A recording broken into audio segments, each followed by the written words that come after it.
Welcome sa Philippine Island Weather Update. Lagi ninyong kasama sa Balitang Panahon ngayon. Easterlies o yung mainit na hangin mula sa dagat Pasipiko, yung dominanting weather system ngayon na nakaapekto sa malaking bahagi po ng ating kapuluan. Itong easterlies magdadala pa rin ng mga light to moderate to the times heavy na mga pag-ulan sa bahagi ng Quezon, Bicol Region, Eastern Visayas, Caraga, Davao Region, pati na rin po sa Sorsogon, Basilan, Sulu at Tawi-Tawi. Itong mga pag-ulan po nating naasahan ay posible pa rin po magdulot ng mga pagbaha at mga pagguho sa mga low-lying areas at sa bulubunduking lugar, kaya doble ingat pa rin po sa ating mga kababayan. Northeast monsoon o amihan, inaasahan pa rin po natin makaapekto sa may bahagi ng Northern at Central Luzon area. May mga tsansa pa rin po tayo ng mga pag-ambon na inaasahan sa bahagi po ng Ilocos Region, Cordillera and Region, Cagayan Valley at sa bahagi po ng Central Luzon. Dito na po sa atin sa Metro Manila, pati na rin po sa ibang bahagi pa ng ating kapuluan ay patuloy pong makakaranas ng fair weather condition, ngunit posible pa rin po yung mga dagliang pag-ulan lalo na ngayong hapon hanggang mamayang gabi.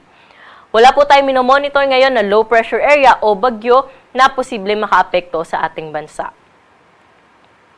Para naman po sa magiging lagay na ating panahon bukas, dahil pa rin sa amihan, ang bahagi po ng Cagayan Valley, Cordillera and Region, pati na rin po ang Aurora ay patuloy na makakaranas ng maghapong makulimlim na panahon na may kasamang mahihinang mga pag-ulan. Pero itong bahagi po ng Ilocos Region, pati na rin yung Central Luzon, ay maaliwalas na panahon naman po inaasahan natin, pero sa early morning ay posible pa rin po sila makaranas na mahihinang mga pag-ulan o mga pag-ambon, dala pa rin ng amihan. Dito na po sa atin sa Metro Manila, pati na rin po sa ilang parte pa o sa ibang parte pa ng Luzon, inaasahan natin ang maaliwalas sa panahon lalo na sa umaga hanggang tanghali. Pero pagsapit ng hapon at gabi, mas mataas na po yung tsansa na mapag-ulan natin, kaya po magdala pa rin po tayo ng payong kung tayo ay lalabas na ating mga tahanan. Dito sa Kamaynilaan, nasa around 23 to 30 degrees Celsius yung agot ng temperatura bukas. Sa mga pupunta ng Tagaytay, nasa around 20 to 28 degrees Celsius yung temperatura. At sa Baguio City, malamig pa rin. Nasa around 14 degrees Celsius yung minimum temperature at 25 degrees Celsius yung maximum temperature. Sa Lawag naman po, 22 to 31 degrees yung agot ng temperatura. Samantalang sa Tugigaraw, dahil sa amihan, maulap ang kalangitan bukas, kaya po nasa around 22 to 29 degrees lamang yung agot ng temperatura. Sa Legazpi City, 23 to 32 degrees Celsius.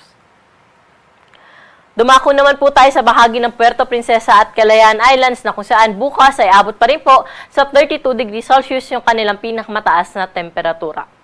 Sa mga kababayan naman po natin sa bahagi ng Kabisayaan, wala tayong inaasahan na malawakang mga pag-ulan dyan. Magpapatuloy yung maaliwala sa panahon sa umaga hanggang tanghali. Pero sa hapon at gabi, expect na po natin yung mga panandali ang buwas ng pag-ulan, dala po ito ng easterly. So mas mataas po yung chance ng mga thunderstorm po natin sa bahagi po ng Eastern Visayas. Sa Iloilo, pati na rin po sa Metro Cebu, nasa around 25 to 31 degrees yung agwat ng temperatura. Sa Tacloban naman, nasa around 24 to 31 degrees Celsius.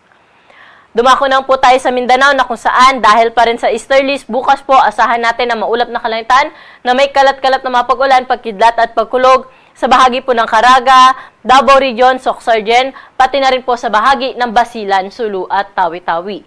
Pero sa nalalabing bahagi ng Mindanao, fair weather condition o maaliwala sa panahon naman po inaasahan natin, pero mataas din po ang tsansa ng mga pag-ulan sa hapon at gabi, epekto rin ng easterlies. Sa Cagayan de Oro, pati na rin sa Metro Davao, aabot sa 31 degrees yung maximum temperature bukas. Sa may Zamboanga naman, nasa around 24 to 33 degrees Celsius. Sa mga kababayan naman po natin na maglalayag, wala tayong gale warning na nakataas sa anumang baybayin na ating karagatan. Ngunit pinag-iingat pa rin po natin yung ating mga kababayan na maglalayag sa bahagi po ng Northern at Central Luzon o sa may seaboards o baybaying dagat po ng Northern at Central Luzon dahil posible pa rin po dyan yung moderate to rough na sea condition. Pero sa ibang baybayin po na ating karagatan, magiging banayad hanggang sa katamtaman lamang ang mga pag-alon.